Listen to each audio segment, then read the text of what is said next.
What's up guys, and welcome back to the channel. In this video we're going to do an oil change on my Toyota Tacoma, and we're going to keep this video short and simple because I know you don't want to watch a 20-minute how-to video. So without further ado, let's get started.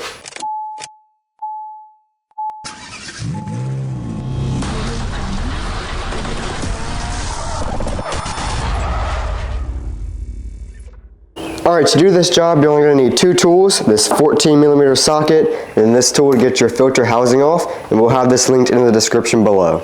Alright, so a lot of Toyotas use this type of oil filter. It's kind of harder to put on, but they're supposed to work much better. And then we're going to use this 6.2 quart synthetic 0W20 oil.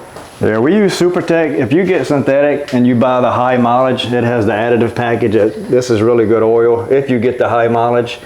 And Toyota recommends changing oil every 7,500 to 10,000 miles, but we do it every 5,000.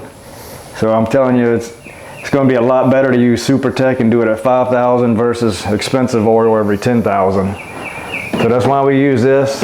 It's a good bit cheaper. These filters, when they're on the bottom, like on this one, it makes a mess. And but whenever you take them off, you can see in here if you have any oil, any metal shavings or anything. So it's one good perk to it. You can actually see if something's happening, but it does make a mess. So let's go ahead and get the oil pan on, and you want to do it when the engine is warm. You don't want to do it on a cold engine. Kind of run your car for a few minutes and kind of warm it up. So let's get this under here and get it done. Alright, first step, you want to loosen this oil drain bolt. It's 14mm. Make sure you got your pan centered under it. There's no way to do it without getting it on your hands.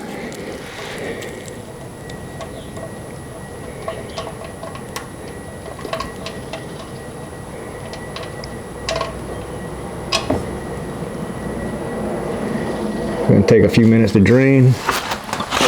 And you always want to check your oil before you do this. Check it right here. That way you can see if your vehicle is burning oil. And then while it's draining, we'll go ahead and crack this. That's tight. Get this loosened. That way it won't create a vacuum. Let it kind of drain. And while it's draining, let it drain a couple minutes. And it's a good time to check over like your battery cables. Make sure they're tight. No corrosion. Check all your level. Like we can add a little bit to the brake fluid. And after that fully drains, then we'll take the oil filter out. All right, it's been draining for a few minutes. Tyler's gonna put the plug back in. If we can see it under here, it's kind of dark. And if you don't have a torque wrench, I think it's supposed to be at 44 pounds. Just tighten it nice and snug. You don't have to put bear down. That's good. Plenty good. So the oil filter is right here. So let's get a ratchet, take the silver part off, then put the little drain tube in. And once it drains, then we'll put the other tool on it and unscrew it. All right, the filter part, it's almost impossible not to get dirty doing this. So we're going to take this silver part off first.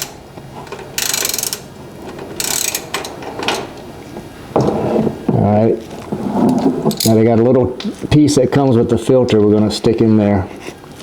And we're going to change this O-ring out. It comes all with the kit. This little piece comes with the filter. It's supposed to help drain it, but you're still going to make a mess. So we're going to try this and see if it helps out. Cut down on the mess. It comes with two new O-rings. One goes on here and one goes on the actual filter piece. Alright, we'll try to put that in. Don't put your hand under it. It's going to start pouring out. Push hard. It's not easy. There you go. And that just helps drain that filter housing.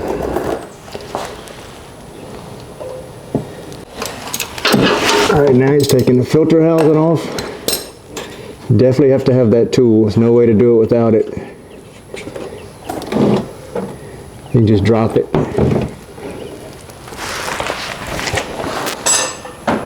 Alright, this is our oil filter. I'm going to take this out and throw it in our oil pan. We're going to change out our two O-rings. The big one's gonna go here, and that small one around this. Just take this one off.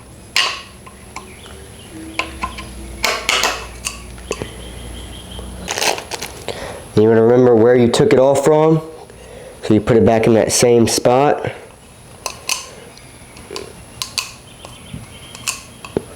Took it off from right here.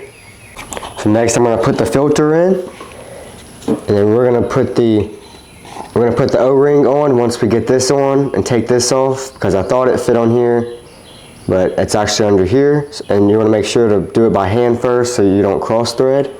So now we're going to put this on.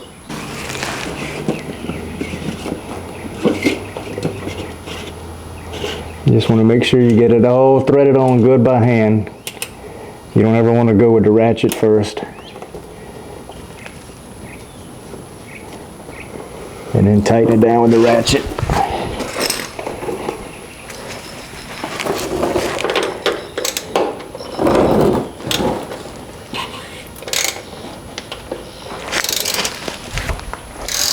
All right, I got the O-ring fitted right here.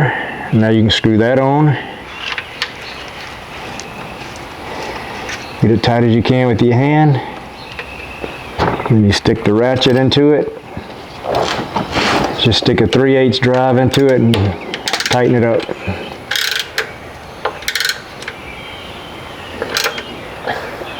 That's good. And that's everything down here. All right, now we're gonna put the 6.2 quarts in. You wanna just pour it slow. Don't let it run over the filter, the funnel. No use getting in a big rush. So what is this, 5 quart? Yeah, so 5, and then we'll take 1 quart from here.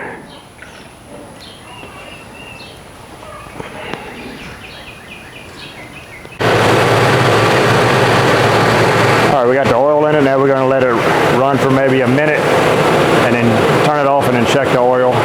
You wanna make sure you put that oil filler cap back on too, right here.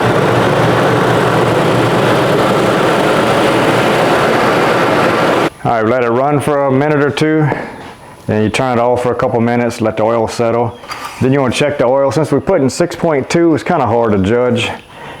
6.2, so we're gonna wipe it off, put it back in. Just make sure it's good, and that is perfect. And the very last step is you want to reset your maintenance required light. So what you're going to do is go all the way right to when you hit settings, hit OK. Then you're going to see maintenance reset, hit OK. Reset the maintenance reminder, hit yes, and then it's complete, and hit back. And then you got it. Alright guys, that's going to be the end of this video. I hope you all enjoyed. Our how-to videos always seem to do good, so I hope you enjoyed it. And if you did, give this video a thumbs up and subscribe, and we will see you in the next one.